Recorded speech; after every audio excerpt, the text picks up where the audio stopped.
Welcome to Lesson 12C, Introduction to Laminar Boundary Layers. In this lesson, we'll introduce the boundary layer approximation, starting with its physical significance, and then use orders of magnitude to see which terms can be neglected in the boundary layer approximation. We'll introduce the boundary layer coordinate system, and then generate the 2D boundary layer equations.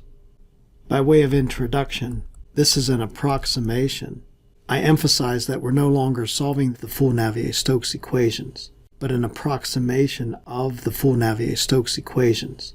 By definition, a laminar boundary layer, and I'll usually abbreviate boundary layer as BL, is a thin layer in which viscous forces and rotationality are important. It's usually along a wall, but later we'll talk about shear flows where you can also apply the boundary layer approximation. When is this approximation valid? When the rate of downstream advection is much greater than the rate of lateral viscous diffusion. In other words, flow is swept downstream much faster than viscous effects spread laterally. For example, consider flow over an airfoil with some free stream U infinity, a characteristic streamwise length scale L, and if this is our thin boundary layer, there's another length scale which we'll call delta bar, which is some average boundary layer thickness. There will of course be a boundary layer on the bottom side as well. Anywhere outside of the boundary layer, the flow is approximated as irrotational. Inside this thin boundary layer, the vorticity is not zero and the flow is rotational, but vorticity is negligibly small outside the boundary layer. So when we compare these two rates, viscous effects diffuse outward away from the wall, while advection of the flow downstream occurs much faster, and because of this, the boundary layer remains thin. Thus, as we'll find, the flow must be fast enough for this approximation to be valid. I'll also mention that the boundary layer actually extends into the wake, so the wake here cannot be modeled as irrotational. Let's quantify this statement by looking at orders of magnitude. For advection, the fluid moves distance L at approximately speed U infinity, so the time scale is L over U infinity. Note that I'll use tilde when we're talking about orders of magnitude. You can also think of this as a residence time, how long a fluid particle stays in the vicinity of the airfoil. Now consider viscous diffusion. Here's a question for the students. Which of the flows we discussed previously has similar diffusion?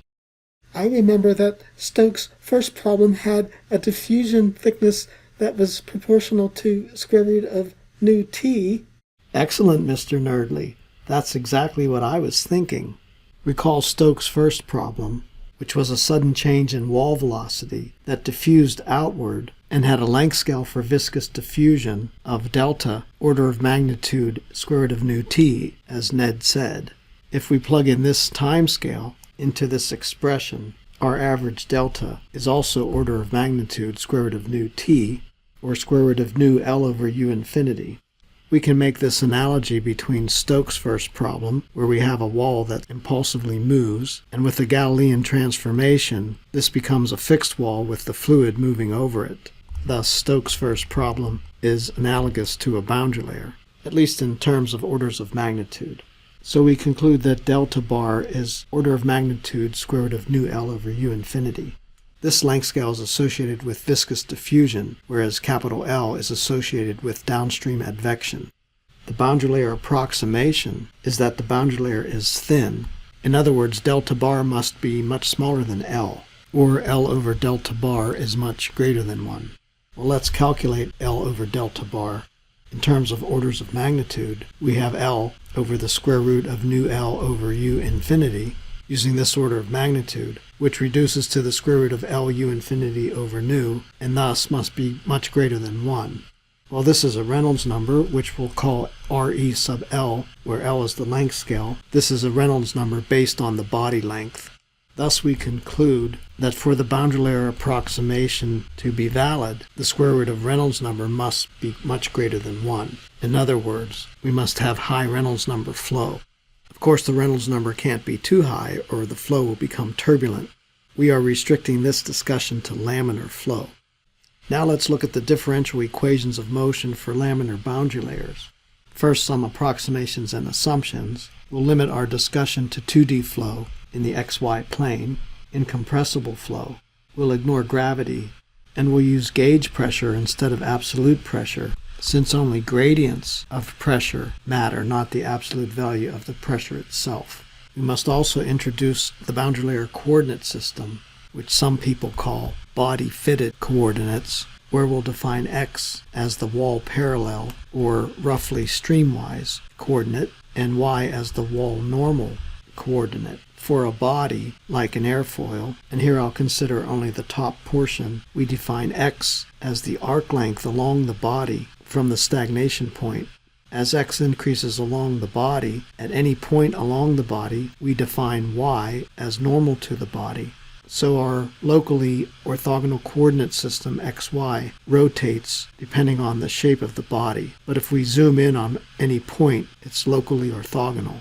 We let x equal 0 at the stagnation point, but our analysis will typically be local. For example, imagine magnifying this region and then tilting your head so that we have this coordinate system with some boundary layer thickness delta, which is a function of x, and a velocity profile that looks something like this. To generate the boundary layer equations, we need to normalize the variables.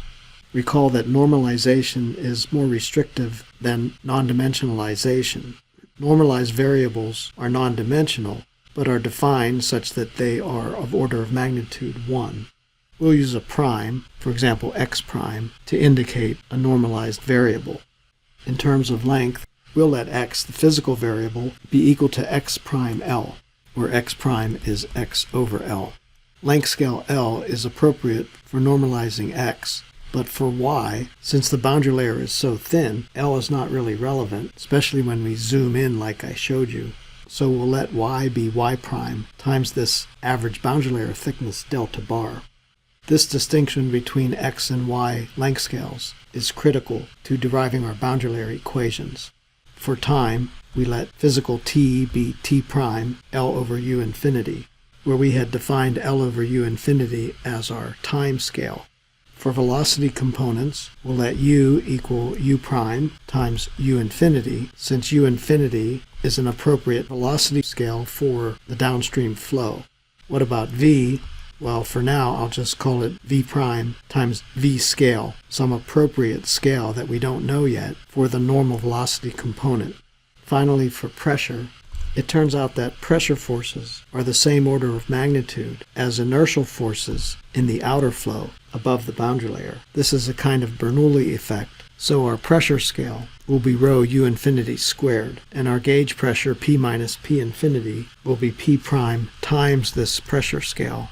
Or, if you prefer, P prime is P minus P infinity over rho u infinity squared. This is our non-dimensional pressure, which is kind of like a pressure coefficient.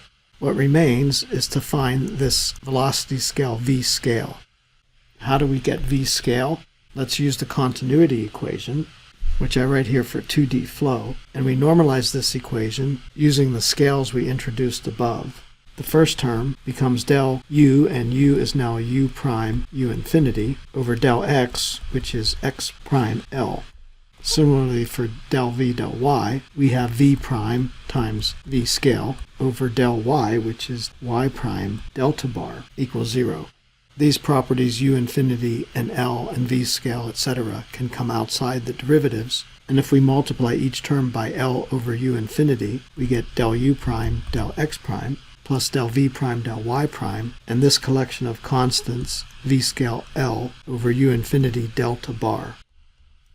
Here's where the concept of normalization comes in, namely that this term is of order of magnitude 1, and therefore this term must also be of order of magnitude 1 in order for these two terms to cancel each other out.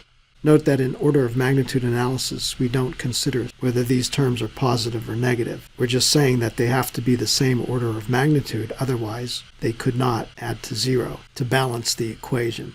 Since this term is already order of magnitude 1, everything in the parentheses here must also be order of magnitude 1. Thus, we'll set v scale to be u infinity delta bar over L, which turns this encircled term into 1, and the continuity equation becomes del u prime del x prime plus del v prime del y prime equals 0.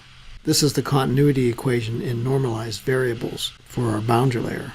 If you do this algebra in reverse, in physical variables, you get the same equation we started with. So what have we accomplished? Well, we've generated our v-scale, which we can use in our Navier-Stokes equations by setting v equal v prime u infinity delta bar over L. This is the useful result that we'll now apply. First, we'll consider y momentum, or the Navier-Stokes equation, which I'll write out here, which we now rewrite in normalized variables. This first term becomes del v prime del t prime times our v scale from here divided by our time scale. Similarly, this term becomes u prime del v prime del x prime u infinity squared delta bar over L squared. And I'll just write out the rest of the terms where I've applied all my scales for each term. To clean this up, let's multiply each term by L squared over u infinity squared delta bar. We get del v prime del t prime plus the rest of the simplified terms, which gives us this equation. One thing we can do right off the bat is compare these two terms.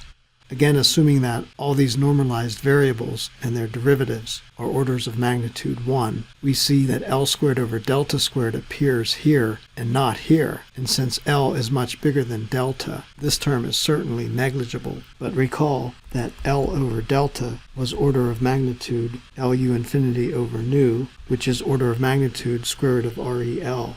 But this grouping of terms is 1 over REL. So the order of magnitude of this last term is L squared over delta bar squared 1 over REL, but using this becomes order of magnitude 1. These first three terms are also of order of magnitude 1, as is del p prime del y prime, but we have L squared over delta squared here, but this is much greater than 1. So we have the unusual situation where this term is huge compared to all these other terms, including this last one. Well, how can you have an equation with only one term and have it balance? The only way that's possible is if this term is actually small. So we conclude that del p prime del y prime must be approximately 0. This is all that remains of the y momentum equation, which in physical variables becomes del p del y is approximately 0. Physically, if this is a close-up of our boundary layer, pressure does not vary significantly through the boundary layer in the y direction, although it does vary with x. This is why, by the way, that you can put in a pressure tap along the wall of a boundary layer flow and measure P at this wall, let's call it P1, and you can approximate that the same P is at the outer edge of the boundary layer. Again, P will vary in the x direction, but not in the y direction. This is why, as we'll see later, we can use the pressure field from the outer flow as the pressure in our boundary layer, and the outer pressure varies only in the x direction, assuming the boundary layer is very thin. Finally, let's analyze the x momentum equation, which I'll write here. This is in physical variables. In normalized form, doing similar algebra as we did with the y momentum equation, we get these terms on the left and these terms on the right, but we multiply each term by L over u infinity squared, since we see that occur in most of these terms, and using our equations for delta bar and Reynolds number, after a little bit of algebra, we get this equation in normalized variables. This term is obviously smaller than all the other terms because Reynolds number is much bigger than 1. This shows that diffusion in the x direction or streamwise direction is negligible compared to diffusion in the normal direction. The x momentum boundary layer in physical variables is the same as our original equation, but without this term. This is our boundary layer x momentum equation. Finally, I summarize all the normalized variables for our boundary layer coordinate system and the equations, the original equation in physical variables, the boundary layer equation in normalized variables, and then the boundary layer equation back into physical variables. For continuity, these two are the same, but the Navier-Stokes equation in the y direction simplifies to this, while the Navier-Stokes equation in the x direction loses this term and simplifies to this. These three equations are now our boundary layer equations for 2D laminar boundary layers. Thank you for watching this video. Please subscribe to my YouTube channel for more videos. 1, 2, 3. That's all there is to it.